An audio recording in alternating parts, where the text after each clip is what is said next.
అనాలి. ఎవరైతే గట్టిగా అంటారో గోవిందాని కిలో బంగారం ఇస్తారంట సార్ వాళ్ళు. కాబట్టి గట్టిగా గోవింద అనాలి. శ్రీమద్ రమారమణ గోవింద.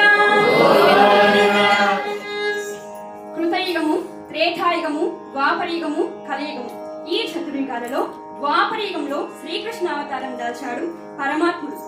శ్రీకృష్ణుని తండ్రి వసుదేవుడు, వసుదేవుని తండ్రి శూరసేన మహారాజు.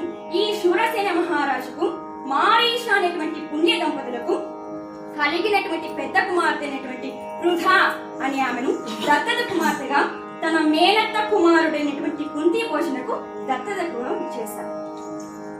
ఎప్పుడైతే ఆ పృథా అనే ఆమె పెరిగి పెద్దదవుతూ ఉందో రాను రాను కుంతీదేవి అని పేరు వస్తుంది. కుంతీదేవి ఈ విధంగా సకల గుణవతి, సౌందర్య రాశి. తన గృహమునకు ఎవరైనా అతిథులు గాని అంతే చక్కగా ఆదరణ చూపేది. ఇలా ఉండగా ఒకరోజు దుర్వాస మహర్షి బయలుదేరి హరినామ స్మరణ చేసుకుంటూ వస్తున్నాడు అదే కుంతి భోజని ఆస్థానానికి.